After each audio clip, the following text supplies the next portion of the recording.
Hello everyone, welcome back to multi mastery. आज की इस नई वीडियो में हम पढ़ेंगे क्वालिटी कंट्रोल। क्वालिटी कंट्रोल एक प्रोसेस है जिसका यूज़ टेस्ट रिजल्ट्स की एक्यूरेसी और रिलायबिलिटी इंश्योर करने के लिए हम करते हैं। लैब में जितने भी टेस्ट लगाते हैं उनकी एक्यूरेसी को चेक करना, उनकी रिलायबिलिटी को चेक करने के लिए कंट्रोल का रन करना इम्पॉर्टेंट होता है।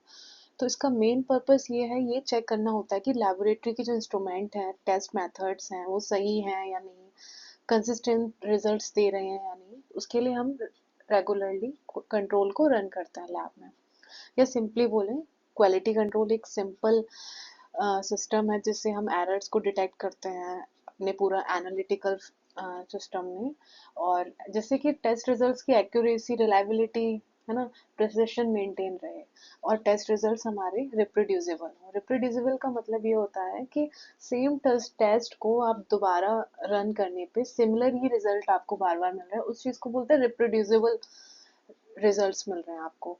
यानी अगर एक सैंपल को मल्टीपल टाइम टेस्ट किया जाए और हर बार ऑलमोस्ट सेम वैल्यू आए तो टेस्ट रिजल्ट्स कैसे होंगे? रिप्रोड्यूसिबल। ठीक है, तो कंट्रोल, क्वालिटी कंट्रोल एक बहुत इंपॉर्टेंट टॉपिक है। बिकॉज लेबोरेटरी में आप जितना भी टेस्ट रन करते हैं तो उसके सबसे पहले इम्पोर्टेंट ये है जानना कि जो आपको रिजल्ट्स मिल रहे हैं वो एक्यूरेट हैं भी या नहीं। आपका जो इंस्ट्रूमेंट है जिस पे आप टेस्ट रन कर रहे हैं वो प्रॉपरली वर्क कर रहा है या नहीं कर रहा है, आपके टेस्ट मेथड्स एक्यूरेट हैं या नहीं। तो इस सभी को ओवरऑल हम क्वालिटी कंट्रोल से रिलेटेड जो भी चीज़ें हैं, जितना भी स्टैटिस्टिकल प्रोसेसेस हैं, वो सब हम इस वीडियो में कवर करेंगे। Now let's talk about quality control material. जो हमारा कंट्रोल है वो किस मटेरियल से बना होगा? तो कंट्रोल को भी सिमिलर पेशेंट के सैंपल के तरह ही बनाया है। जैसे पेशेंट का सैंपल होता है उसी कंपोजिशन से बनाते हैं। आइडियली पेशेंट के सैंपल का यूज़ करके, लाइक सीरम का यूज़ करके, यूरिन सैंपल, स्पाइनल फ्लूइड या ब्लड का यूज़ करके कंट्रोल मटेरियल को रेडी किया जाता है। और ये लाइफोलाइज्ड फॉर्म में होता है, जिसे फ्रीज ड्राइड फॉर्म भी बोलते हैं। लाइफोलाइज्ड का मतलब पाउडर्ड फॉर्म, इस तरह से। इसको डाइल्यूएंट के साथ डाइल्यूट करके आफ्टर रिकॉन्स्टिट्यूशन ये लिक्विड फॉर्म में कन्वर्ट होता है, then it is ready to use. ठीक है। और कंट्रोल कैसा मटेरियल होता है? जिसकी कॉन्सेंट्रेशन या वैल्यू हमको पता होती है। सिर्फ हम इसलिए उसको रन करते हैं कि ये पता कर सके कि जो हमारा इंस्ट्रूमेंट है वो प्रॉपरली वर्क कर रहा है या नहीं कर रहा, टेस्ट रिजल्ट्स हमारे एक्यूरेट हैं या नहीं, जो हमारे टेस्ट मेथड्स हैं वो प्रिसाइज हैं या नहीं। तो इसीलिए हम कंट्रोल को लेबोरेटरी में रन करते हैं। देन कंट्रोल मटेरियल किससे बना होता है? पेशेंट के सैंपल के कंपोजिशन की तरह ही हम इसको रेडी करते हैं, पेशेंट के सैंपल का ही यूज़ करके, लाइक सीरम सैम होगा या ब्लड का यूज़ करके इसको रेडी करते हैं। और ये फ्रीज ड्राइड फॉर्म या लाइफोलाइज्ड फॉर्म में होता है। After reconstitution it is ready to use. ठीक है। नेक्स्ट है टाइप्स ऑफ क्यूसी मटेरियल। तो जो कंट्रोल होते हैं, control material mainly two type के होते हैं, नॉर्मल कंट्रोल और एबनॉर्मल कंट्रोल। नॉर्मल का मतलब है जो नॉर्मल रेंज वैल्यू में जिसको सेट किया गया हो, और एबनॉर्मल का मतलब जिसमें हाई और लो वैल्यू सेट की गई हो। दैट मीन्स नॉर्मल की बात करें तो इसमें एनालाइट की वैल्यू नॉर्मल रेफरेंस रेंज के अंदर होती है, जिससे ये पता कर सके कि मशीन नॉर्मल पेशेंट के सैंपल्स को भी करेक्टली एनालाइज कर रही है नहीं। ठीक है। उसी तरह से नॉर्मल रेंज में क्या होता है, हाई और लो वैल्यू सेट होती है ना। तो इसमें एनालाइट की वैल्यू नॉर्मल रेंज से बाहर होती है, या तो बहुत हाई या बहुत लो, जिससे पता कर सके कि इंस्ट्रूमेंट एबनॉर्मल पेशेंट के सैंपल्स को भी एक्यूरेटली डिटेक्ट कर पा रहा है या नहीं। ठीक है। तो दो टाइप से कंट्रोल मटेरियल रेडी किए जाते हैं, नॉर्मल कंट्रोल और एक abnormal. Normal means normal range value set रखी जाती हैं उसमें, और एबनॉर्मल में जिसमें हाई और लो वैल्यूज के सेट किया जाता है। ठीक है। तो अगर बात करें तो कंट्रोल मटेरियल जो होता है वो कंट्रोल सैंपल्स होते हैं जिनकी वैल्यूज हमें पता होती हैं, और एक्यूरेसी और प्रिसिशन लेबोरेटरी टेस्टिंग को मॉनिटर करने के लिए हम इसको करते हैं। ठीक है। और दो टाइप के होते हैं, नॉर्मल कंट्रोल और abnormal control. Normal means normal range values के अंडर इसको रेडी किया जाता है। Abnormal control that means abnormal ranges, high और लो वैल्यूज के अंडर में इसको कंट्रोल को रेडी करते हैं। Establishing the value range for the control material. Routine quality control को स्टार्ट करने से पहले कंट्रोल मटेरियल की एक्सेप्टेबल रेंज को स्टैब्लिश करना इंपॉर्टेंट होता है। तो उसके लिए कंट्रोल मटेरियल को चूज करेंगे, जो भी होगा हमारा normal abnormal control material choose करेंगे। आफ्टर दैट कंट्रोल को रिपीटेडली मल्टीपल टाइम रन करेंगे। देन जो वैल्यूज आएंगी उनको रिकॉर्ड करेंगे। देन मीन कैलकुलेट करेंगे, स्टैंडर्ड डेविएशन कैलकुलेट करेंगे। उसके बाद कंट्रोल रेंजेस को सेट करेंगे। तो एक्सेप्टेबल रेंज निकालने के लिए फॉर्मूला क्या होता है, मीन प्लस माइनस 2SD। ठीक है, तो जो हमारा मीन आएगा उसको हम इस फॉर्मूले में पुट करेंगे और SD आएगा उसको इस फॉर्मूले में पुट करके हम रेंज को सेट करेंगे। तो जो वैल्यू प्लस माइनस 2SD में आती है they are acceptable, and values outside plus minus 2SD, that means they indicate possible error। तो इस तरह से कंट्रोल रेंज को स्टैब्लिश किया जाता है। नेक्स्ट है सेंट्रल टेंडेंसी।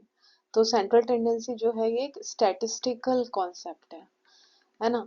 तो इसमें क्या है कि ये बताता है कि जो भी हमारा डाटा सेट है उसकी सेंट्रल वैल्यू क्या होगी। ठीक है, तो क्वालिटी कंट्रोल रिजल्ट्स जो हैं हमारे वो सेंट्रल वैल्यू के अराउंड ऐसे क्लस्टर्ड होंगे। It helps in determining that our test system is giving stable results और एक्यूरेट रिजल्ट्स और नॉट। ठीक है, तो सेंट्रल टेंडेंसी में हम पढ़ेंगे mean, median, mode. Central tendency में है मीन। मीन का मतलब एवरेज।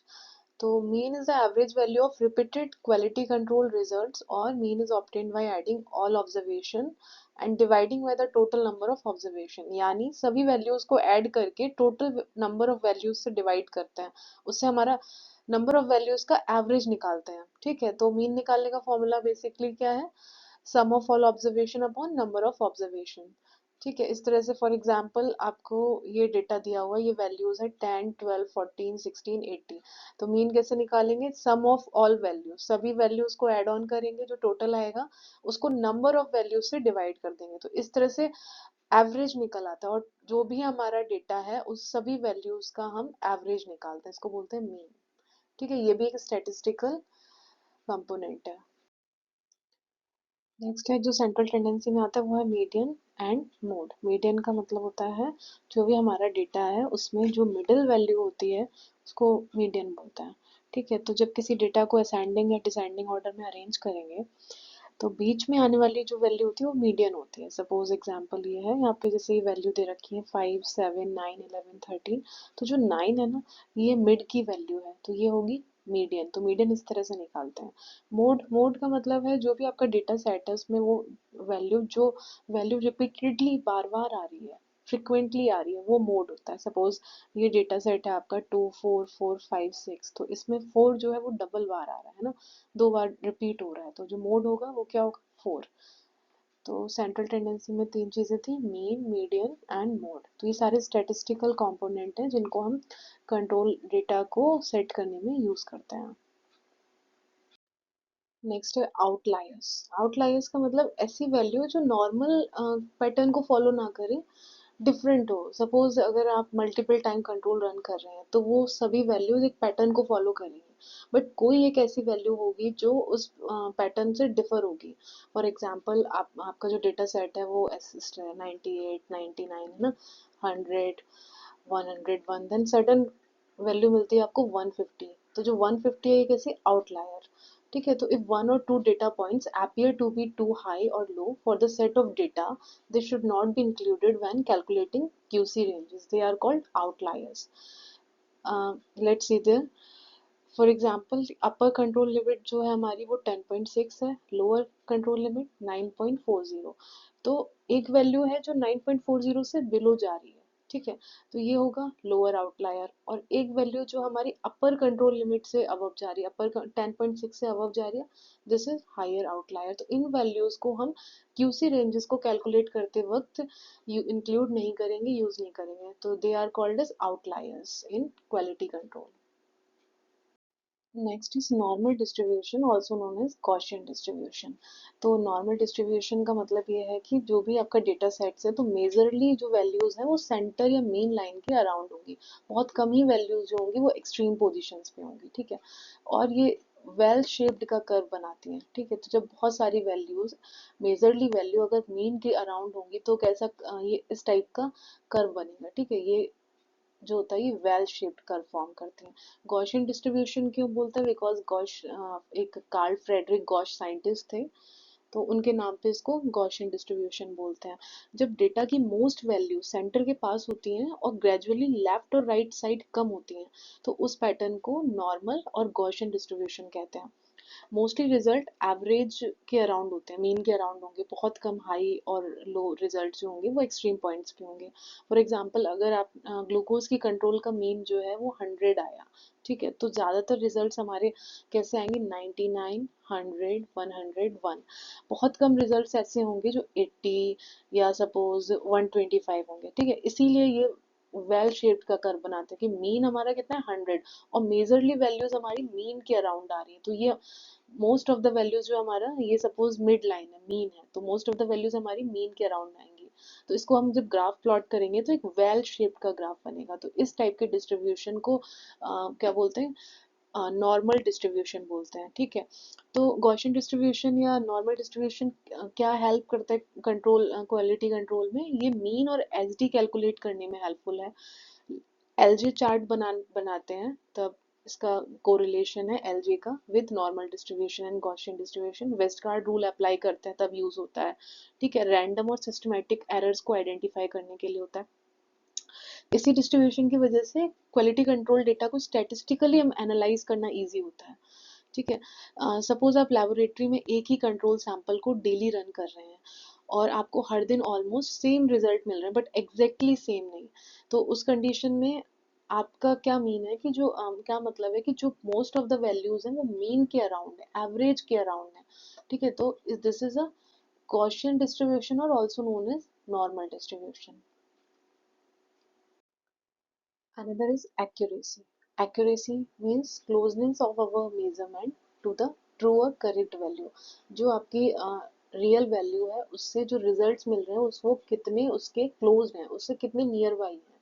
ठीक है, एक्यूरेसी का मतलब होता है रिजल्ट एक्चुअल या ट्रू वैल्यू के कितना क्लोज है। ठीक, यानी अगर लेबोरेटरी का रिजल्ट रियल वैल्यू के बहुत पास है तो टेस्ट आपके बहुत एक्यूरेट होते हैं। ठीक है, तो इस चीज को बोलते हैं एक्यूरेसी। फॉर एग्जाम्पल एक ग्लूकोज की वैल्यू है कितना? 100 mg/dl, और जो आपके टेस्ट रिजल्ट्स आ रहे हैं वो है 100 mg/dl, 99 mg/dl। That means they are very close to the true value, है ना? ये बहुत क्लोज है, 99 आ रहा है, 100 आ रहा है, दैट मीन्स, और हमारा रियल वैल्यू कितनी है? 100। That means results are very close to the true value, that means they show good accuracy. For example, this is our mean value or true value. तो most of the results are close to the true value. Then this is a high accuracy. तो हमारे results कैसे होंगे? Highly accurate होंगे. Suppose this is our true value or real value, or most of the results are far from our true values. Then this is low accuracy. तो हमारे जो results होंगे वो low accurate होंगे। ठीक है, तो accuracy is majorly important in QC। Precision in laboratory. Precision का मतलब होता है how close repeated measurements are to each other. आप किसी एक सैंपल को मल्टीपल टाइम रन कर रहे हैं, सेम इंस्ट्रूमेंट पे सेम मेथड से रन कर रहे हैं, देन जो आपको रिजल्ट्स मिल रहे हैं they are very close to each other, then we can say that our test results are precise. ठीक है, this is a good precision. Means first time run किया तो वैल्यू 100 आई, 101 आई, 100, 99, these all values are close to each other। ठीक है, तो in laboratory quality control, if you test the same sample many times and get almost the same result every time, the test is precise. So this is precision. Bias in quality control. Bias का मतलब क्या होता है? Test result का true value से consistently different होना। ठीक है, तो सपोज आपका जो रियल वैल्यू है, ट्रू वैल्यू है, उससे जो टेस्ट रिजल्ट मिल रहे हैं वो लगातार कंसिस्टेंटली हाई मिल रहे हैं या लो मिल रहे हैं। सो दिस इज बायस। बायस जो होगा वो एक्यूरेसी को अफेक्ट करेगा। ठीक है, अगर बायस ज्यादा होगा तो आपके रिजल्ट लेस एक्यूरेट होंगे, और बायस कम होगा देन रिजल्ट्स आर एक्यूरेट। ठीक है, तो बायस को निकालने के लिए क्या मतलब, कैसे निकालेंगे बायस को? निकालने के लिए ऑब्जर्व वैल्यू जो है आपकी माइनस ट्रू वैल्यू। ठीक है, इस तरह से वायर्स निकालते हैं। जो वैल्यू आपको मिली है, टेस्ट रिजल्ट जो आपको मिले हैं और जो ट्रू वैल्यू है उससे माइनस करेंगे तो जो डिफरेंस आएगा दिस इज बायस। ठीक है, सपोज एक ग्लूकोज की वैल्यू है कितनी 100 mg/dl और आपको जो रिजल्ट मिला है वो कितना मिल रहा है, टेस्ट रिजल्ट 105 mg/dl। ठीक है, 105 मिल रहा है, तो जो वायस है वो कितना +5 mg/dl। तो रिजल्ट्स हाईली वाइज्ड कब होंगे, जब वो लेस एक्यूरेट होंगे। ठीक है, तो ये हमारी ट्रू वैल्यू है और जो हमारे रिजल्ट्स मिल रहे हैं ये कैसे मिल रहे हैं, कंसिस्टेंटली या तो ज्यादा होंगे या कम होंगे, तो जो डिफरेंस होगा दिस इज बायस। और लो बायस होगा तो रिजल्ट्स आपके कैसे होंगे, एक्यूरेट होंगे। ठीक है, these are causes of bias. तो बायस आने के क्या क्या रीजन हो सकते हैं। Firstly wrong calibration. कैलिब्रेशन का मतलब क्या होता है, कैलिब्रेशन एक प्रोसेस होती है जिसमें इंस्ट्रूमेंट को हम नॉन स्टैंडर्ड वैल्यू के अकॉर्डिंग एडजस्ट करते हैं ताकि करेक्ट रिजल्ट मिले। ठीक है, तो रॉन्ग कैलिब्रेशन का मतलब होगा इंस्ट्रूमेंट को सही तरह से एडजस्ट नहीं किया गया, है ना। तो इसकी वजह से भी आपके टेस्ट रिजल्ट्स में बायस आ सकता है। ठीक है, फॉल्टी रिएजेंट का मतलब रिएजेंट एक्सपायर्ड है या कोई भी प्रॉब्लम है, रिएजेंट ओके नहीं है। ठीक है, इंस्ट्रूमेंट प्रॉब्लम, इंस्ट्रूमेंट में कोई भी इशू है उसकी वजह से भी आपके टेस्ट रिजल्ट्स में बायस आ सकता है। इनकरेक्ट मेथड, जो भी आपके टेस्ट मेथड हैं, प्रोसीजर्स हैं वो इनकरेक्ट हैं, so these are the causes of bias. Standard deviation. Standard deviation क्या है, एसडी, जो कि ये बताता है कि हमारे जो रिजल्ट्स हैं वो मीन या एवरेज से कितना ज़्यादा स्प्रेड है, कितने ज़्यादा स्कैटर्ड है। ठीक है, तो अगर लो एसडी होगा that means values are close to the mean, and high SD that means values are widely spread. ठीक है, तो स्टैंडर्ड डेविएशन अगर ज़्यादा होगा उस कंडीशन में वैल्यूज़ कैसी होंगी, बहुत ज़्यादा स्कैटर्ड होंगी। और अगर एस डी वैल्यू कम होगी, एस डी कम होगा तो दैट मीन्स वैल्यूज जो है वो मीन के अराउंड होंगी। ठीक है, तो एस डी कैलकुलेट कैसे करते हैं, एस डी कैलकुलेट करने का ये फॉर्मूला होता है, S D equals to square root of summation of X minus X bar का होल स्क्वायर अपॉन एन और एन माइनस वन। ठीक है, तो x क्या है, each value in the data set, जो आपके पास पूरा कंट्रोल डेटा होगा उसमें हर एक वैल्यू जो है उसको किससे रिप्रेजेंट कर रहे हैं, x से। ठीक है, x बार क्या है, मीन या एवरेज ऑफ द डेटा, जो पूरा वैल्यूज हैं उन सबकी मीन को किससे रिप्रेजेंट कर रहे हैं, x बार से। n क्या है, नंबर ऑफ वैल्यूज। ठीक है, तो इस तरह से इस फॉर्मूले में वैल्यूज को पुट करके हम एस डी को निकालते हैं, स्टैंडर्ड डेविएशन को निकालते हैं, जिसको हम एल जे चार्ट में प्लॉट करते हैं। ठीक है, उसके अकॉर्डिंग हम पता करते हैं कि कितना ज़्यादा डेविएशन है, कितनी ज़्यादा हमारे टेस्ट रिजल्ट जो है वो मीन से डेविएट हुए हैं। नेक्स्ट है how to calculate S D. तो यहाँ पे एक सिंपली एग्जांपल है कि स्टैंडर्ड डेविएशन कैसे कैलकुलेट करते हैं। तो ये कुछ डेटा वैल्यूज दे रखी है ना, तो इनको हम सबसे पहले क्या करेंगे, मीन निकालेंगे। मीन निकालने के लिए रिप्रेजेंट किससे करते हैं, एक्स बार से। तो मीन मतलब एवरेज, सभी को ऐड ऑन करेंगे, ऐड करेंगे तो जो मीन आया हमारा वो 100 आया। उसके बाद क्या करेंगे, subtract the mean from each value. तो हर एक वैल्यू को एक्स से रिप्रेजेंट करते हैं। ठीक है, एक्स से, तो अब मीन को किससे करते हैं, एक्स बार से, तो एक्स माइनस एक्स बार। तो इस तरह से हम निकालेंगे वैल्यूज। आफ्टर दैट स्क्वायर करेंगे, स्क्वायर करने के बाद सम ऑफ स्क्वायर, जो भी स्क्वायर आया जैसे कि 4 0 4 है ना, इन सभी का स्क्वायर करेंगे। स्क्वायर करने के बाद divide by number of values, जितनी वैल्यू थी उनसे डिवाइड करेंगे। 3 वैल्यूज थी, आफ्टर दैट कितनी वैल्यू आई, डिवाइड करने के बाद 2.67, देन स्क्वायर रूट लेंगे तो वैल्यू आएगी 1.63। तो इस तरह से हम स्टैंडर्ड डेविएशन को कैलकुलेट करते हैं। क्या करते हैं, सबसे पहले हम मीन निकालेंगे, उसके बाद subtract the mean from each value. Mean को हर एक वैल्यू से सब्सट्रैक्ट करेंगे value. After that sum of square, then divide by number of values, then take the square root। तो इस तरह से हम स्टैंडर्ड डेविएशन को कैलकुलेट करेंगे। So this is the example. These are the values which are very close to the mean. Then standard deviation is small. And here values are very far from the mean, and there is standard deviation is large. Next is standard deviation relation with Gaussian distribution. Gaussian distribution is also known as normal distribution. तो normal distribution के according जो data है वो well shaped curve form करता है और most of the data जो है वो मीन के अराउंड प्रेजेंट होता है. ठीक है, तो ये एक रूल है, एम्पेरिकल रूल 68, 95, 99.7 रूल. इसके according 68% of data is present with in plus minus 1 st and 95% of data is present within plus minus 2 st. ठीक है, and 99.7% of data is present within plus minus 3 st. ठीक है, तो इसको कैसे calculate करते हैं? मीन सपोज हमारा 100 है, ठीक है, और एस डी जो है वो 5 है. देन जो हमारी वैल्यू होगी वो होगी 100 माइनस 5, 95, 100 प्लस 5, 105. तो 95 टू 105 जितनी वैल्यूज होंगी, जितना वैल्यूज होंगी वो 68% वैल्यूज होंगी और वो प्लस माइनस 1 एस डी के विद इन लाई करेंगी. ठीक है, प्लस माइनस 1 एस डी में प्रेजेंट होंगी. इसी तरह से हम प्लस माइनस 2 एस डी के लिए निकालेंगे and plus minus 3 S D के लिए. सो this is the relation between standard deviation and Gaussian distribution. तो स्टैंडर्ड डेविएशन ये बताता है कि नॉर्मल डिस्ट्रीब्यूशन में वैल्यूज कहाँ तक स्प्रेड होंगी. ठीक है. Calculating acceptable limits for the control. तो एक्सेप्टेबल लिमिट्स क्या मतलब होता है? एक्सेप्टेबल लिमिट्स का मतलब है वो रेंज जिसके अंदर कंट्रोल रिजल्ट्स नॉर्मल और एक्सेप्टेबल माने जाते हैं. ठीक है, acceptable limits are the range within which control values are considered reliable and acceptable for reporting patient results.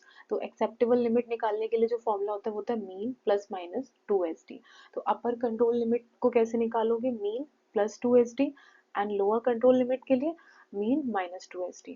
For example हमने कंट्रोल रन किया 20 days तक और जो भी डेटा आया उससे हमने मीन निकाला और वो मीन आया हमारा 100. देन एस डी निकाला, एस डी आया 5. तो इन वैल्यूज को पुट करेंगे. देन अपर कंट्रोल लिमिट के लिए क्या करेंगे? Mean plus 2 st. तो मीन कितना था? 100 प्लस 2 st, 2 into 5 किया. देन ये हमारी वैल्यू आई 110. लोअर कंट्रोल लिमिट के लिए हमने सेम वे में उसको किया. देन वैल्यू आई 90. तो जो एक्सेप्टेबल रेंज हमारी बनी कंट्रोल के लिए वो कितनी? 90 to 110. सो इस तरह से हम एक्सेप्टेबल लिमिट कंट्रोल की सेट करते हैं और उसको हम कैलकुलेट करते हैं. ठीक है, अब जो प्लस माइनस 1 st में वैल्यूज आती हैं, this is the acceptable zone. ठीक है, तो result which are come within plus minus 1 st, then they are very good, very precise. ठीक है, उसके बाद प्लस माइनस 2 st में जो रिजल्ट्स आते हैं they indicate that something went wrong. This are the warning zone. ठीक है, प्लस माइनस 3 st में जो आता है ये है रिजेक्ट जोन. इसका मतलब ये जो आपके रिजल्ट जो है वो आउट ऑफ कंट्रोल है, आप रिजेक्ट द रन, रिपोर्टिंग नहीं करनी है. जो भी प्रॉब्लम है उसको आपको एनालाइज करके उसको सॉल्व करना है. ठीक है, तो इस तरह से इसको रिप्रेजेंट करते हैं कंट्रोल लिमिट्स को. कोफिशिएंट ऑफ वेरिएशन और सीवी परसेंट. तो ये भी एक स्टैटिस्टिकल मेजर है जो बताता है कि डेटा में वेरिएबिलिटी कितनी है compare to the mean. So it is a statistical measurement used to express the amount of variation in relation to the mean value. Used in laboratory quality control to measure the precision. CV जो होता है ये precision को measure करने के लिए होता है. जैसे कि अगर आप बार बार रिपीटेड टेस्ट लगा रहे हैं और सिमिलर रिजल्ट आ रहे हैं, सीवी की वैल्यू कम आ रही है, सीवी परसेंट कम आ रहा है, that means results are precised. तो ये प्रिसिशन को चेक करने के लिए होता है. ठीक है, low CV indicates better precision. For calculating CV percent, इसको कैलकुलेट करने के लिए फॉर्मूला ये होता है S D upon mean into 100. Example, mean suppose हमारा 100 है, एस डी 5 है, तो सीवी परसेंट कैसे निकालेंगे? 5 अपॉन 100 इंटू 100, तो कितना है? 5%. तो जो कोफिशिएंट ऑफ वेरिएशन कितना है? वो 5%. ठीक है, तो ये बताता है कि रिजल्ट कितने कंसिस्टेंट हैं, कितने ज़्यादा प्रिसाइज हैं. ठीक है, तो इसको हम यूज़ करते हैं लेबोरेटरी में जो भी एनालाइजर की परफॉर्मेंस चेक करने के लिए, टेस्ट मेथड्स को चेक करने के लिए, किस मेथड से रिजल्ट्स हमारे प्रिसाइज आ रहे हैं या नहीं आ रहे हैं. ठीक है, तो ये भी एक इम्पॉर्टेंट स्टैटिस्टिकल मेजरमेंट है क्वालिटी कंट्रोल में. लो सीवी परसेंट होगा तो रिजल्ट्स हमारे कैसे होंगे? Consistent and reliable. रिलायबल होंगे, मीन्स गुड प्रिसिशन, वेरिएबिलिटी कम होगी रिजल्ट्स में, ठीक है। हाई सीवी परसेंट अगर वैल्यू ज़्यादा होगी उस कंडीशन में पुअर प्रिसिशन, रिजल्ट्स में वेरिएशन ज़्यादा होगा, ठीक है। उसी तरह से यूज क्या है सीवी का, यूज जैसे कि बताया था कि लेबोरेटरी में एनालाइजर की परफॉर्मेंस को चेक करने के लिए, कि सपोज एनालाइजर जो है वो प्रॉपरली वर्क कर रहा है कि नहीं कर रहा है। अगर सीवी परसेंट की वैल्यू ज्यादा आ रही है, that means there is a large variation from the mean और between the test result and the mean, ठीक है। और ये प्रिसिशन को मॉनिटर करता है। कंपेयर क्यूसी मेथड्स, आप जो भी आपका क्वालिटी कंट्रोल मेथड है, आप जो मेथड यूज कर रहे हैं, उससे ये पता कर सकते हैं कि किस मेथड से रिजल्ट ज्यादा प्रिसाइज आ रहे हैं, ठीक है। Monitoring daily precision, determining acceptability of test performances, ठीक है। तो सीवी परसेंट कैलकुलेट करने के लिए फॉर्मूला क्या है हमारा, S D upon mean into 100। CV क्या है, variability of results as compared with mean, mean से हमारे रिजल्ट्स में कितना वेरिएशन आ रहा है, तो ये बताता है CV percent, coefficient of variation. Next है ग्राफिकली रिप्रेजेंटिंग कंट्रोल रेंजेस। तो कंट्रोल रेंजेस हमने सेट कर ली, उसके बाद उसको ग्राफिकली रिप्रेजेंट किया जाता है जिससे कि डेली मॉनिटरिंग की जाए। तो अब ग्राफिकली रिप्रेजेंट करने के लिए हम जो यूज करते हैं वो होता है लेवी-जेनिक्स चार्ट। लेवी-जेनिक्स जो एक साइंटिस्ट थे, इन्होंने ये चार्ट दिया था, तो इन्हीं के नाम पे पड़ा हुआ है Levey Jennings chart. It is use for the monitoring quality control in the laboratory on the daily basis, ठीक है। तो लेविजेनिक्स चार्ट एक ग्राफिकल क्वालिटी कंट्रोल चार्ट है जिसमें डेली कंट्रोल वैल्यूज को मीन और स्टैंडर्ड डेविएशन लाइंस के अगेंस्ट प्लॉट किया जाता है। इसी की हेल्प से लेबोरेटरी टेस्ट की एक्यूरेसी और प्रिसिशन को मॉनिटर करता है, ठीक है।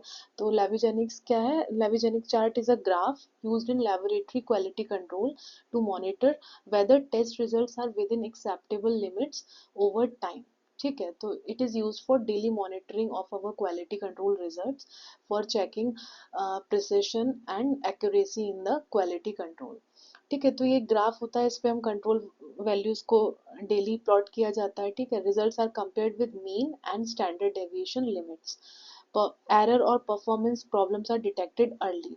तो जब भी हम क्वालिटी कंट्रोल डेटा को प्लॉट करेंगे ग्राफ में, तो उससे हम एरर को डिटेक्ट कर सकते हैं, सिस्टमैटिक एरर, रैंडम एरर, या जो भी प्रॉब्लम होंगी हमारे एनालिटिकल सिस्टम में, उसको हम इजीली डिटेक्ट कर सकेंगे। तो इसके लिए हम कंट्रोल को मॉनिटर करने के लिए लेविजेनिक चार्ट को ग्राफ किया जाता है, लेविजेनिक्स chart.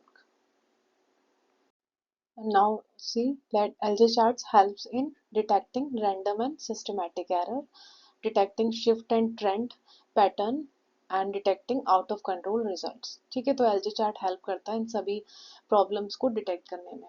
Components of LJ chart, LJ chart को प्लॉट कैसे करेंगे, उस ग्राफ को कैसे बनाएंगे, तो उसके लिए एक्स एक्सिस पे क्या होता है, एक्स एक्सिस पे हम लेंगे डेज, है ना। रन मीन्स कितने टाइम आप कंट्रोल को रन किया है, और टाइम, ठीक है, एक्स एक्सिस पे। वाई एक्सिस पे क्या होगा, कंट्रोल वैल्यूज, ठीक है। तो वाई एक्सिस पे कंट्रोल वैल्यूज होंगी, सेंटर में होगी मीन लाइन, ठीक है, ये हमारी मीन, और बाकी जो होंगी वो स्टैंडर्ड डेविएशन लाइन होंगी, ठीक है। +1 st, -1 st, है ना, इस तरह से, +2 st, +3 st एंड -3 st। तो इस तरह से एलजे चार्ट को प्लॉट करते हैं। एक्स एक्सिस पे क्या लेंगे, days, run, time, Y axis पे लेंगे हम control values. Next is how to calculate data for developing LJ chart. तो अब एलजे चार्ट को प्लॉट करने के लिए डेटा को कैसे कैलकुलेट करेंगे, तो सबसे पहले क्या करेंगे कि run control sample multiple times. तो जो कंट्रोल है, कंट्रोल को आपको मल्टीपल टाइम रन करना है। सपोज आपने उसको 10 बार रन किया, तो हर बार डिफरेंट डिफरेंट कंट्रोल वैल्यूज मिले, लाइक 98, 101, इस तरह से डिफरेंट डिफरेंट वैल्यूज मिलेंगी।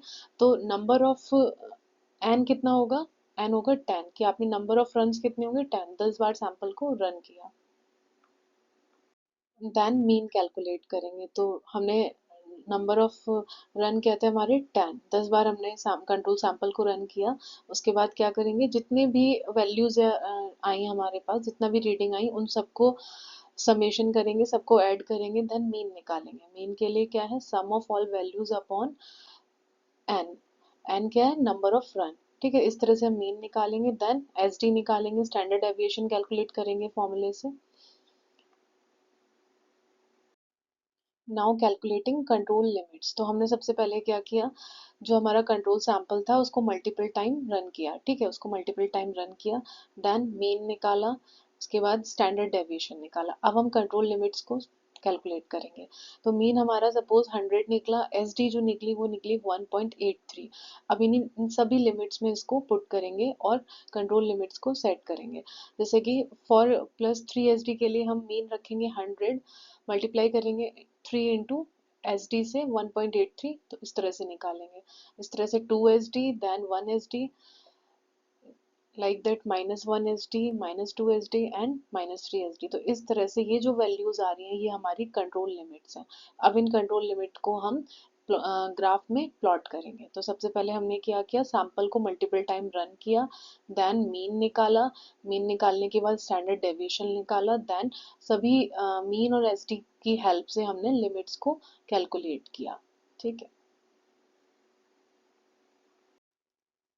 सो this is the LJ chart, and जो हमने वैल्यूज कंट्रोल लिमिट कैलकुलेट की उसको हम इस चार्ट में इस तरह से लिमिट्स को सेट करेंगे, लिमिट्स को पुट करेंगे। तो कैसे इसको ग्राफ को प्लॉट किया जाता है, जो एक्स एक्सिस है उस पे हम रन, डे या नंबर लेंगे, डे, उसके बाद कंट्रोल वैल्यूज हम बाई एक्सिस पे लेंगे, मीन एट द सेंटर और मिड लाइन, बाकी की जो है ये स्टैंडर्ड डेविएशन लाइन है ना, +1 S D, -S D, -1 S D, +2 S D, -2 S D, इसी तरह से +3 S D and -3 S D. और कंट्रोल लिमिट्स हमने कैसे कैलकुलेट करी, मीन और एस डी की हेल्प से हमने कंट्रोल लिमिट्स को कैलकुलेट किया। तो जो हमारा डेटा था, जो हमें कंट्रोल वैल्यूज मिली थी, उनको हम इस चार्ट में प्लॉट करेंगे। इस तरह से ग्राफिकल रिप्रेजेंटेशन करते हैं क्वालिटी कंट्रोल के डेटा को, जिससे कि इजीली एनालाइज कर सके हम एरर्स को, रैंडम एरर, सिस्टमेटिक एरर को कर सके एनालाइज, और जो भी पैटर्न्स हैं लाइक ट्रेंड, शिफ्ट, इन सबको इस ग्राफ के थ्रू डिटेक्ट किया जा सके। तो क्वालिटी कंट्रोल को मॉनिटर करने के लिए डेली हम क्वालिटी कंट्रोल डेटा को इस तरह से एलजी ग्राफ पे प्लॉट किया जाता है, इससे कंट्रोल को एनालाइज करते हैं। Now let's talk about types of errors detected in LJ chart. ठीक है, तो कौन कौन से एरर एलजे चार्ट में डिटेक्ट देखने को मिलता है। पहला रैंडम एरर और सिस्टमैटिक एरर। तो रैंडम एरर का मतलब है वो एरर जो सडनली और अनप्रिडिक्टेबल वे में आते हैं, है ना। इसमें रिजल्ट्स कभी हाई होंगे, कभी लो होंगे, कोई फिक्स्ड पैटर्न नहीं होता, रिजल्ट्स रैंडमली फ्लक्चुएट करते हैं। ठीक है, तो ये इस टाइप का जो एरर आपको देखने को मिलता है एलजी चार्ट में, तो ये होगा random error. So random error occurs by chance and cause test result to fluctuate unpredictably around the mean. उसके बाद फीचर्स क्या है, they vary in both direction, high और लो दोनों डायरेक्शन में। सपोज ये आपका एलजे ग्राफ है, ठीक है, तो एरर जो, जैसे ये आपका मीन है, ये -1, -2, +1, +2, +3, -1, -2, -3। तो सपोज रैंडम एरर है तो प्लस में भी जा सकता है और माइनस में भी जा सकता है। तो ये बोथ डायरेक्शन में, हाई और लो बोथ डायरेक्शन में देखने को मिलता है। अफेक्ट्स प्रिसिशन, प्रिसिशन को ये अफेक्ट करता है रैंडम एरर। प्रिसिशन का मतलब कि आप किसी सैंपल को मल्टीपल टाइम रन कर रहे हैं बट रिजल्ट्स जो हैं वो सिमिलर नहीं मिल रहे हैं। ठीक है, उनकी वैल्यूज जो है वो नियर बाई नहीं है, तो वो it affects precision. Difficult to predict, suppose daily control values हमारी एक पैटर्न में चल रही थी, फिर सडन वैल्यू जो है जंप हो गई, हाई हो गई या लो हो गई, तो उस कंडीशन में आपको अनप्रिडिक्टेबल है, प्रिडिक्ट नहीं कर सकते कि व्हाई दिस वैल्यू इंक्रीजेस और डिक्रीजेस। ठीक है, यूजुअली स्मॉल वेरिएशंस होते हैं। ठीक है, so this is a random error which is seen in plotting LJ chart. Causes of random error. तो रैंडम एरर होने के क्या कॉजेज हो सकते हैं, क्या रीजन हो सकते हैं। रिपीटिंग वेरिएशंस, ठीक है, temperature fluctuation, electrical instability, human handling differences. तो ये सारे कारण हो सकते हैं जिस वजह से रैंडम एरर आ सकता है। फॉर एग्जांपल जैसे कि यहाँ देखो, ट्रू वैल्यू सपोज हमारी जो है टारगेट वैल्यू वो 100 थी, ठीक है, और जो रिजल्ट्स हमें मिल रहे हैं वो 98, 102, 99, 101, 97। जैसे कि यहाँ पे देखो, मीन कितना है हमारा 100, तो वैल्यू कभी हमें 98 मिल रही है, कभी 102 मिल रही है, कभी 99, इस तरह से वैल्यू जो है वो रैंडमली स्कैटर हो रही है, फ्लक्चुएट हो रही है मीन के अराउंड। ठीक है, तो ये जो है ये है random error. Another type of error is systematic error। तो systematic error एक consistent और repeat होने वाला एरर होता है। इसमें रिजल्ट्स कंसिस्टेंटली हाई आएंगे, हाई कंसिस्टेंटली लो होंगे। ठीक है, यानी एरर एक फिक्स्ड पैटर्न को फॉलो करता है। So this is systematic error, a consistent error that causes results to deviate in one direction from the true value due to problem in the analytical system. हमारे analytical system में कोई भी problem होने की वजह से जो रिजल्ट्स हैं वो कंसिस्टेंटली किसी एक डायरेक्शन में डेविएट होने लगे, तो वो जो एरर शो करता है वो होता है सिस्टमैटिक एरर। अब सिस्टमैटिक एरर कंसिस्टेंटली हाई भी हो सकता है और लो भी हो सकता है। एरर अकर इन वन डायरेक्शन ओनली। ठीक है, जैसे रैंडम एरर में क्या होता था कि रैंडमली कभी वैल्यू ऊपर भी आ सकती है, नीचे भी आ सकती है ना। बट सिस्टमैटिक एरर में ऐसा नहीं होता, कंसिस्टेंटली हाई होगी या कंसिस्टेंटली लो होगी, एक पैटर्न को ये फॉलो करेंगे। ठीक है, इस तरह से। उसके बाद प्रिडिक्टेबल रिजल्ट्स होंगे। रैंडम एरर में क्या होता है, अनप्रिडिक्टेबल रिजल्ट होता है। सपोज सडन वैल्यू हो गई, बट इसमें नहीं, इसमें वैल्यू वन डे इधर आएगी, दूसरे दिन इधर, इस तरह से एक पैटर्न को ये फॉलो करेंगे systematic error. It's affects accuracy. Random error जो था वो हमारा प्रिसिशन को अफेक्ट कर रहा था। रैंडम किसको अफेक्ट कर रहा था, प्रिसिशन को। ठीक है, और सिस्टमैटिक एरर जो है हमें ये एक्यूरेसी को अफेक्ट करता है। Produces bias shift from the true value. जो हमारा टारगेट वैल्यू है, ट्रू वैल्यू है, उससे रिजल्ट जो है वो शिफ्ट होते रहेंगे। ठीक है, एक सिस्टमैटिक वे में एक पैटर्न फॉलो करेंगे। सो this is a systematic error. अभी देखते हैं कॉजेज ऑफ सिस्टमैटिक एरर। तो सिस्टमैटिक एरर के क्या क्या रीजन हो सकते हैं, क्या कारण हो सकता है। पहला, incorrect calibration, instrument not calibrated properly. Calibration क्या बताया था, किसी भी इंस्ट्रूमेंट को एडजस्ट करने को बोलते हैं कैलिब्रेशन। ठीक है, कोई भी इंस्ट्रूमेंट की स्पेसिफिसिटी को चेक करने के लिए हम उसको कैलिब्रेट करते हैं, उस इंस्ट्रूमेंट को एडजस्ट करते हैं। ठीक है, तो अगर सपोज कैलिब्रेशन इंस्ट्रूमेंट का ठीक नहीं है तो वो भी सिस्टमैटिक एरर कॉज कर सकता है। डिट्यूरेटेड रिएजेंट, रिएजेंट या तो आपका एक्सपायर्ड हो चुका है, कंटेमिनेटेड रिएजेंट है, this is also a reason for systematic error. Instrument malfunction, instrument is not working properly, है ना। इनकरेक्ट कंट्रोल वैल्यूज, जो आपने कंट्रोल लिमिट सेट किया, कंट्रोल वैल्यू सेट की है, वो ठीक नहीं निकाली है, वो गलत है। ठीक है, इनकरेक्ट है, तो उस वजह से भी हो सकता है। मेथड एरर, आप जो प्रोसीजर यूज कर रहे हैं उसमें कोई एरर होने की वजह से भी सिस्टमैटिक एरर आ सकता है। सपोज एग्जांपल देखते हैं, वैल्यू हमारी ट्रू वैल्यू या कितनी है, वो है 100 mg/dl, और जो रिजल्ट हमें मिल रहे हैं वो कितने, 110, 11, 109, है ना, 112, 110। तो all results are higher than true value, that this is consistent upward shift। जैसे कि मीन हमारा कितना था, 100 था, हमें वैल्यू क्या मिल रही है, 110, 111, 109। इस तरह से एक पैटर्न फॉलो कर रही है। ठीक है, so all control points are above the mean, they show a consistent upward shift. तो ये जो होगा ये होगा सिस्टमैटिक एरर। ठीक है, और ये कैसा, प्रिडिक्टेबल है, और ये अफेक्ट करेगा किसको, एक्यूरेसी को। ये एक्यूरेसी, टेस्ट रिजल्ट्स के एक्यूरेसी को अफेक्ट करेगा। तो अभी देखते हैं पैटर्न। जैसे कि सिस्टमैटिक एरर में पैटर्न फॉर्म होता है, तो इन सभी पैटर्न को भी ना नाम दिया गया है, शिफ्ट बोलते हैं और ट्रेंड बोलते हैं। ठीक है, तो in quality control shift and trends are pattern seen on Levey Jennings chart that usually indicate systematic error. ठीक है, तो शिफ्ट होता क्या है, शिफ्ट का मतलब सडन चेंज, अचानक से चेंज होगा। तो जो हमारी क्यूसी वैल्यू होंगी वो सडनली एक साइड मूव हो जाएंगी और फिर कॉन्टिन्यूसली उसी साइड पे रहेंगी। ठीक है, यानी पहले वैल्यूज मीन के अराउंड थी, फिर अचानक से सभी वैल्यूज हाई साइड हो गई या लो साइड पे आने लगी। तो इस टाइप का जो पैटर्न फॉर्म करेंगे इसको हम बोलेंगे शिफ्ट। तो कंट्रोल वैल्यूज क्या suddenly move to one side of the mean and there for several consecutive runs, or when six or more consecutive control results falls on the same side of the mean, तो इसको बोलते हैं हम shift. ठीक है, क्या reason हो सकता है शिफ्ट पैटर्न देखने को कब मिलेगा, क्या रीजन हो सकते हैं, causes these are new reagent lot. जो रिएजेंट होता है उस पर लॉट नंबर होता है, तो अगर सपोज न्यू रिएजेंट लॉट है उसकी वजह से भी हो सकता है।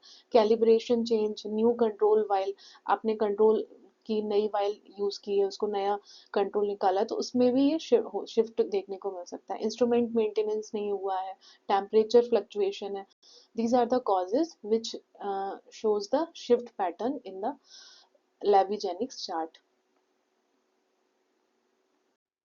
लेट्स सी हियर, जैसे कि वैल्यू जो थी हमारी वो मीन के अराउंड थी, मीन कितना 100, देन सडनली वैल्यू जो है वो मीन से अबव आने लगी, और एक सेम पैटर्न में लाइक 101 102 103 104 इस तरह से डेटा हमें मिलने लगा। जैसे कि पहले वैल्यूज जो थी वो इस तरह से थी, फिर सडन देखो वैल्यू जो है ना एक पैटर्न फॉलो कर रही है, सभी कंसिस्टेंटली एक पैटर्न में आ रही है, और मिनिमम 6 कॉन्जिक्यूटिव रन आपको इस तरह से पैटर्न देखने को मिलेंगे। तो all points after run 6 are above the mean, this is a shift, upward shift। ठीक है, इस तरह से विलो भी हो सकता है, तो वो डाउनवर्ड शिफ्ट होगा।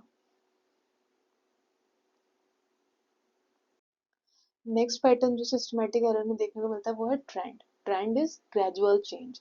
शिफ्ट में क्या होता था, सडन चेंज हो रहा था, तो इसमें ट्रेंड में क्या है, क्यूसी वैल्यूज जो है वो ग्रेजुअली एक डायरेक्शन में इंक्रीज होंगी या डिक्रीज होंगी, यानी धीरे धीरे ऊपर जा रही होंगी या धीरे धीरे वो नीचे आ रही होंगी। ठीक है, सो इस टाइप का जो पैटर्न फॉलो होता है उसको हम बोलते हैं ट्रेंड।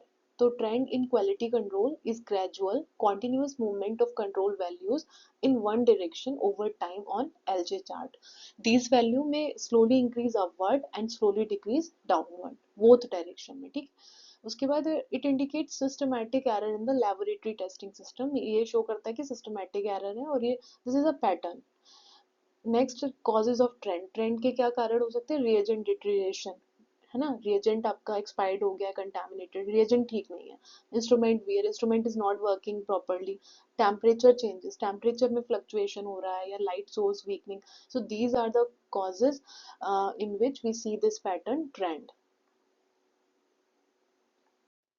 ट्रेंड में कैसा पैटर्न देखने को मिलेगा, कुछ इस टाइप से। ठीक है, तो जो हमारी ट्रू वैल्यू है वो कितनी है, मीन कितना है 100, और हमें रिजल्ट्स जो मिल रहे हैं वो 93 95 97 98 इस वे में।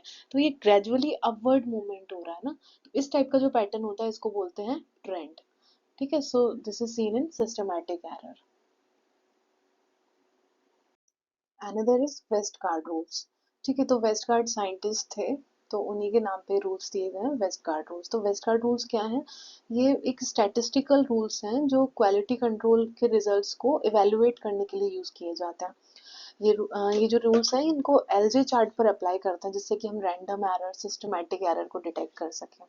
ठीक है, तो वेस्ट का rules are statistical rules used in laboratory quality control to determine whether an analytical run is in control or out of control. So these rules are applied on Levy-Jennings chart। ठीक है, क्यों, purpose क्या है waste guard rules का, laboratory के errors को detect करना, जैसे कि रैंडम एरर, सिस्टमैटिक एरर, है ना, इनको डिटेक्ट करना। तो इसके लिए हम इसको एलजे चार्ट पे अप्लाई करते हैं। क्यूसी परफॉर्मेंस को मॉनिटर करना, टाइमली जो क्वालिटी कंट्रोल की परफॉर्मेंस है कैसा क्या, उसको एनालाइज करने के लिए हम वेस्ट गार्ड रूल्स को अप्लाई करते हैं। एक्यूरेट पेशेंट रिपोर्ट्स इंश्योर करना, ठीक है, उसके बाद एनालाइजर की रिलायबिलिटी को चेक करना। So these are the purpose why these Westgard rules are applied on Levey Jennings chart.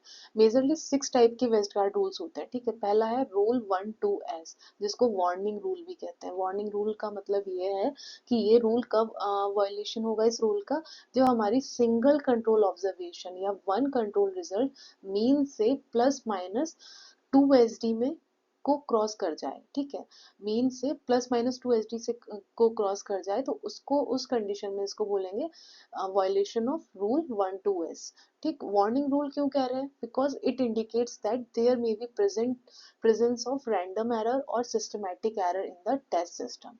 So this is only a warning rule. Rule 1-2S, it indicates possible random error and beginning of systematic error. तो आपको जो run है उसको reject नहीं करना है, बाकी के जो रूल्स हैं उसको चेक करना है। ठीक है, run is usually not rejected immediately, check other rules. तो देखो इसमें बाकी सभी जो वैल्यूज हैं वो प्लस माइनस 1SD में आ रही है, बट सडन एक वैल्यू जो है वो प्लस माइनस 2SD को क्रॉस कर गई। ठीक है, प्लस 2SD में आ रही है। So this is the violation of violation of 1-2S rule. This is warning rule. It indicates it may be possibility of random error and beginning of systematic error. Next rule is rule 13S। 13S कैसा rule है? Rejection rule. ठीक है, मतलब आपके control result अगर इस rule को violet इस रूल का वायलेशन हो रहा है तो आपको उस कंडीशन में जो कंट्रोल रन है उसको रिजेक्ट कर देना है। ठीक है, this is a rejection rule. It indicates serious analytical error in laboratory quality control. This rule identify unacceptable random error and possibly the beginning of large systematic error. ठीक है, तो 13S का मतलब क्या है कि single control observation exceed plus minus 3 SD from the mean on LJ chart. ठीक है, वन सिंगल ऑब्जर्वेशन जो है वो प्लस माइनस 3 SD को क्रॉस कर जाए मीन से, at that condition there is a violation of this rule 13S। interpretation क्या होगा?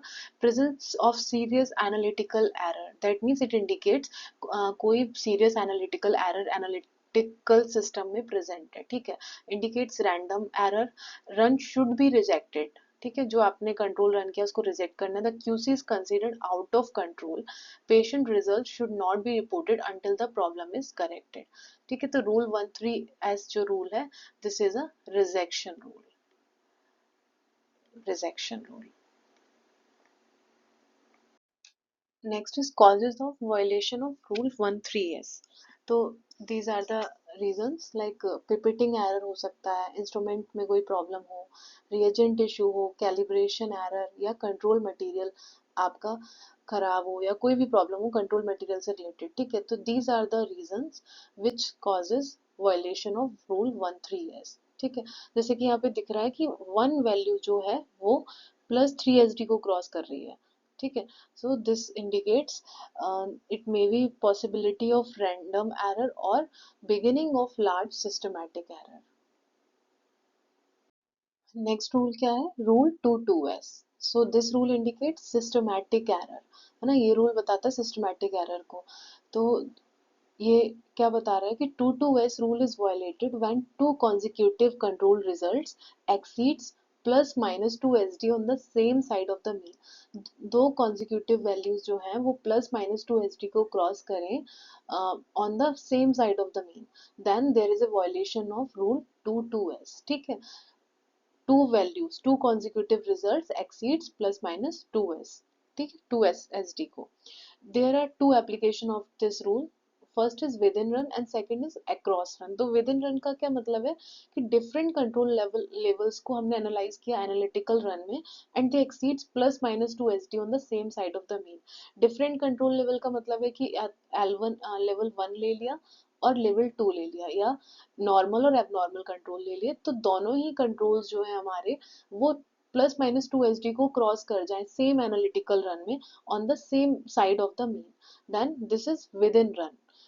ठीक है, जैसे कि एग्जांपल यहाँ पे देखो, लेवल 1 जो है वो कितना plus 2.4 SD and level 2 plus 2.6 SD, दोनों ही लेवल डिफरेंट लेवल्स हैं on the same analytical run, दोनों ही प्लस 2 SD को क्रॉस कर रहे हैं। Both controls are above plus minus 2 SD in the same run, so this is within run. Next is across rule. तो across rule application क्या बताता है कि same control level exceeds plus minus 2 SD in on the same side in two consecutive runs. इसका मतलब ये है कि सेम कंट्रोल का लेवल या तो L1 है या L2, लेवल 1 या लेवल 2 कोई एक है, और दो कॉन्जिक्यूटिव रन में हमने इनको रन किया, बट वो दोनों ही सेम लेवल दोनों रन में क्रॉस कर गए किसको? प्लस माइनस 2 SD को। At this is a across rule. ठीक है, फॉर एग्जाम्पल रन आपने फर्स्ट टाइम जो रन 1 था उसमें भी माइनस 2.3 SD, लेवल 1 जो है हमारा वो किस में गया? माइनस 2.3 SD में। सेकेंड टाइम भी रन किया तो उसमें भी लेवल 1 भी 1 है वो गया माइनस 2.5 SD में। दैट मीन्स सेम कंट्रोल जो है वो प्लस माइनस 2 SD को सेम साइड ऑफ मीन को क्रॉस कर रहा है in two different consecutive runs, so this is across rule। interpretation क्या है टू वेज रूल की? पहले ये कि इट इंडिकेट सिस्टमैटिक एरर। ठीक है, सिस्टमैटिक क्यों? बिकॉज टू कॉन्जिक्यूटिव वैल्यूज आपको लगातार मिल रही है ना, इट इंडिकेट सिस्टमैटिक एरर। ठीक है, कॉजेज क्या हो सकते हैं?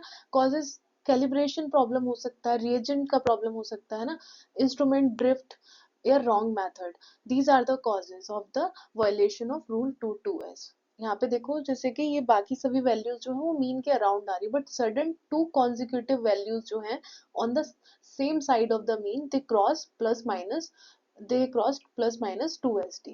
So it indicates systematic error, and in this condition reject the run. ठीक है, at the when rule 22s violation of rule 22s, then reject the run.